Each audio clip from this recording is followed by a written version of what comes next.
रामकृष्ण हरी. मी काय वक्ता नाही, पण एवढं त्याग केलं या चौघांनी आणि तुम्ही, ही मोठी गोष्ट आहे. लहान तसं जर विचार केला, प्रपंच म्हणजे काय?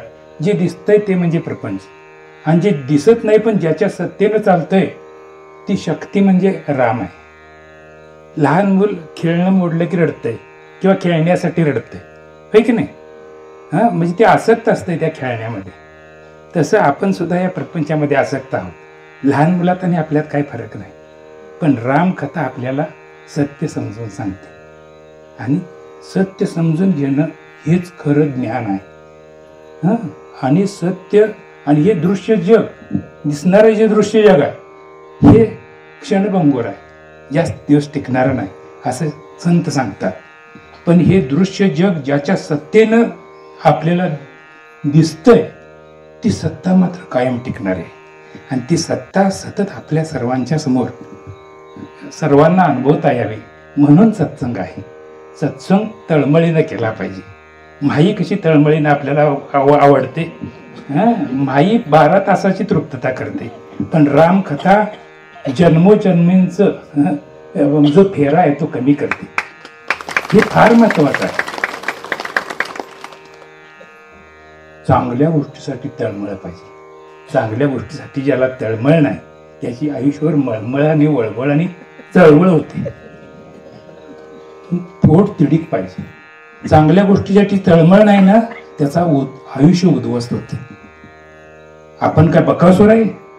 कधी कधी कधी कुठली अगदी माही सुरू होते आणि कधी एकदा जाईन. राक्षस आहे म्हणजे जिभेचा जो ऐकतो त्याला डॉक्टरचं ऐकावं लागतं. पोट तिडकीने त्यांनी रामकथा सांगितली असते. लक्षात घ्या, त्या शबरी मातेनं बोकडांची कत्तल होते माझ्या लग्नामुळं म्हणून तिने लग्न नाकारलं. याचा अर्थ जे अविवाहित आहेत त्यांनी लग्न करू नये असं नाही. पण माझ्यामुळे जर कत्तल होत असेल तर त्यापेक्षा मी न लग्न केलेलं बरं म्हटलं, कारण सांगून ऐकत नव्हते त्यांचे वडील. तर त्या निदान या रामकथेतून आपण एक काय घेऊया बोध, की बाबा बोकडाला जगू द्या, जगाने जगू द्या. अहो, दुसऱ्याचा प्राणावर जर का आपलं जर तृप्तता होत असेल तर ती तृप्तता जास्त काळाची नसते. हौस करू नये. तुकाराम महाराज काय म्हणतात? मांस खाता हौस करी ठेवीने वैरू जोडून या.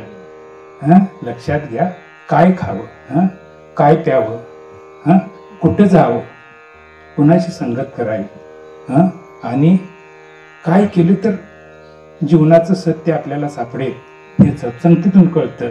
आम्हाला या 9 दिवसामध्ये रोहित सावंत महाराजांनी खूप असं अमृत पाजलेलं आहे. ते आपण तळमळीनं श्रवण करूया परत परत. आणि मला श्रवणामुळं खूप आनंद होतो श्रवणाचा. त्यामुळे मी रेकॉर्डिंगचं सवय लावली. ती रेकॉर्डिंग करत असतानाही मला श्रवण घडतंय, आणि एडिटिंग करताना यूट्यूबला सोडताना त्यावेळी सुद्धा मला त्याचं श्रवण घडतंय आणि एक आनंद वाटतो मला. माझा हा काय व्यवसाय नाही, मी शिक्षक आहे, मला काही कमी नाही. मला ह्यातून काही पैसे मिळत नाही, आणि पैसे मिळायसाठी नाही, माझ्या केवळ आनंदासाठी आहे. आणि ज्यांना समजा 9 दिवसाचे वेगवेगळ्या व्यापांमुळे जर का कथा ऐकायला मिळालं नसेल तर अनुभवानंद नारायण माळी हे चॅनलचं नाव आहे. अनुभवानंद नारायण माळी, त्याच्यावर जावा, तुम्हाला कथा त्या सगळ्याच 9च्या 9 दिवसाच्या मिळतील.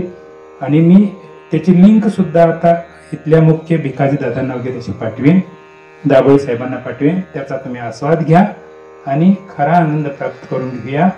आणि सत्संगतीसारखं सुख नाही. बाकीची ही दिसणारी जी सुख आहेत ना, ती लहान मुलांच्या खेळण्यासारखी आहे. आपण त्यांच्यासारखं व्हायचं नाही. ती फक्त आपण वयानं वाढलो आणि ती लहान मुलं आहेत. तर अधिक सत्संगतीत राहून जीवनाचं सार समजून घेऊया आणि शाश्वत आनंदाकडे जाऊया. रामकृष्ण हरी.